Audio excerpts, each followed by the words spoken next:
Quero só encerrar falando rapidamente do protestantismo no Brasil, para a gente não deixar essa lacuna. Não tem assim grandes detalhes, é só para vocês terem algum conhecimento do que aconteceu, tá? Vejam aí que nós temos o registro da tentativa dos huguenotes, já falamos sobre isso, entreguei para vocês um texto, totalmente fracassado, não deu em nada. Aí tem os holandeses, isso nós não falamos, holandeses em Pernambuco, isso se estuda na história do Brasil. Eles conquistaram Pernambuco e ficaram 24 anos lá. E aí, com a vinda do Maurício de Nassau, foi implantada toda uma estrutura eclesiástica, chegou a ter 24 igrejas reformadas holandesas em Pernambuco. Tudo isso aí foi destruído na guerra, e os holandeses foram expulsos, e aí não ficou absolutamente nada disso. Tá? Em 1824 começa a imigração alemã. Dom Pedro I decretou a independência do Brasil, e aí tinha grande preocupação em colonizar o país. E aí começou então a convidar pessoas para virem, né? Só que esses indivíduos que vieram, coitados, né? Porque convidou, mas tratou mal toda a vida. E a imigração alemã então começa em 1824, aí vem os luteranos. Os luteranos começaram.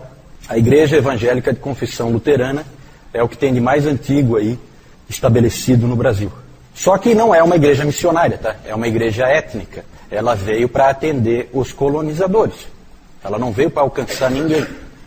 Até porque deu para pegar um pouco de raiva do país, porque eles realmente foram muito enganados. Os casamentos deles não valiam nada, era zero, eles eram considerados amasiados, né? O casamento não era válido, o casamento só era, não havia registro civil, o casamento era religioso, valia como civil, então era considerado amásia os casais, e os filhos eram todos ilegítimos. Então você convida os caras para virem colonizar o teu país e você dá esse tipo de condição para eles, né? É a cara do Dom Pedro I, né? Não se esperava outra coisa dele. Sofreram, essas pessoas sofreram. Grande trabalho desses pastores luteranos, né? Eles eram tudo, eles eram médicos, eles eram professores, eles eram tudo, né, para aquelas comunidades, né? Mas não houve evangelização dos habitantes locais. Vejam. Sim. Não, hoje a realidade é completamente diferente. Isso eu estou falando daquela época, tá? Sim. Certo. Não, com certeza. Os metodistas vieram depois. Veja que interessante. Tudo no século XIX.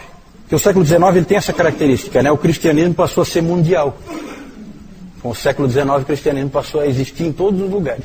Certo?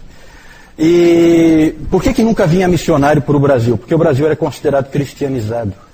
Porque ele era católico romano. Então ia todo mundo para a Índia, para povos pagãos, não cristãos, onde a religião não tem nada a ver com o cristianismo. Isso também era uma dificuldade, a própria questão aí da falta de registro dos filhos e coisa, mostra essa questão da religião oficial, a ligação Estado e Igreja. Em 1835 chega ao Brasil o jovem pastor Fontaine Elliot Pitts, que foi enviado pela Igreja Metodista Americana, veio para o Rio de Janeiro. É o começo dos metodistas no Brasil. Sempre os metodistas na frente, né? É impressionante como eles realmente tinham esse pioneirismo. Depois os presbiterianos, em 1859, vem o famoso para os presbiterianos, aí, o Ashbel Simonton e o Alexander Blackford. Foram os presbiterianos que ordenaram o primeiro pastor protestante brasileiro, o ex-padre José Manuel da Conceição. É interessante que são sempre ex-padres, né? Então, tanto os presbiterianos como os batistas. É interessante isso. Os batistas, que a gente vai, porque nós somos batistas, a gente dá um focozinho um pouco melhor, eles vieram principalmente por causa da Guerra Civil nos Estados Unidos, a guerra entre Norte e Sul, onde houve uma declaração de independência do Sul, os Estados Confederados, que eram escravagistas, e os do Norte eram contra a escravidão, e aí houve a Guerra Civil lá dentro dos Estados Unidos, e muita gente veio do sul dos Estados Unidos, veio para cá, chegaram no pequeno porto de Iguape, no litoral de São Paulo, em 1867. Veio o coronel Hutchinson Norris, William Hutchinson Norris. Ele veio e se estabeleceu em Santa Bárbara do Oeste. E para lá vieram cerca de 8.000 no total, americanos. Boa parte deles batistas. E aí, em 1871, os batistas organizaram a primeira igreja batista de Santa Bárbara do Oeste, que é a primeira igreja batista no Brasil. Mas é uma igreja étnica.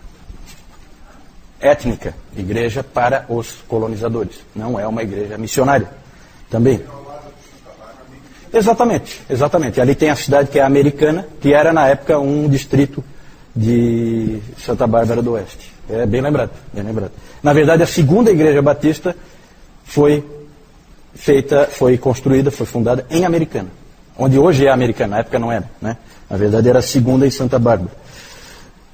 E aí vem a figura de Antônio Teixeira de Albuquerque, que era um padre católico, que foi uma vez escondido. Ele nasceu em Alagoas e ele assistiu secretamente às pregações do pastor presbiteriano. Vejam a ligação. Sempre houve essa ligação batistas e presbiterianos. Ele foi ouvir as pregações do pastor presbiteriano John Rockwell Smith. E lá ele viu que a Igreja Católica Romana estava completamente errada e que era falso o ensino dela. E aí, então, ele foi para o Rio de Janeiro e depois ele tomou contato com os batistas lá de Santa Bárbara. E lá, ele então foi batizado e foi ordenado pastor ele foi então ordenado pastor e se tornou o primeiro pastor batista brasileiro. Antônio Teixeira de Albuquerque. E aí os batistas em Santa Bárbara do Oeste, eles então eles se uniram e solicitaram à junta de Richmond, na Virgínia, nos Estados Unidos, o envio de missionários para o Brasil. E aí vieram para o Brasil em 1881 William Buck Bagby e a esposa dele, Anna Luther Bagby, e Zacarias Taylor e Catherine Taylor. 2 casais de missionários vieram trabalhar no Brasil, foram recebidos em Santa Bárbara do Oeste, se uniram à igreja lá, e aí foram enviados em 1882, eles foram enviados para Salvador, na Bahia, onde então foi formada a primeira igreja batista com a finalidade de evangelizar o povo brasileiro. Né? Não era étnica, então. Isso, Salvador, na Bahia. Foram os missionários americanos, junto com o Antônio Teixeira de Albuquerque, que foi quem ensinou a língua para eles.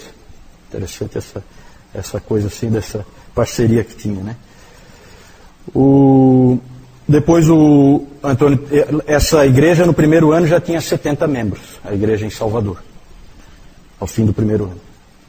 O pastor Antônio Teixeira de Albuquerque, ele se casou e voltou para Maceió, lá onde ele nasceu, e lá ele organizou também a primeira igreja batista em Maceió, e lá ele ganhou os seus pais para Jesus também. É interessante a história dele. Ele acabou falecendo jovem, com 46 anos de idade. Só para complementar, em 1920, chega a Assembleia de Deus e a congregação cristã, né? Só para vocês terem um panorama aí do protestantismo no Brasil. Ali o José Manuel da Conceição e o Simonton, né? Simonton presbiteriano, é o missionário que veio para cá, e o José Manuel da Conceição, primeiro pastor presbiteriano e primeiro pastor protestante do Brasil. Aqui o Antônio Teixeira de Albuquerque, primeiro pastor batista do Brasil. Aqui os 2 casais de missionários americanos que vieram, batistas. E essa aqui é a igreja em Salvador, fundada em 1882. Certo?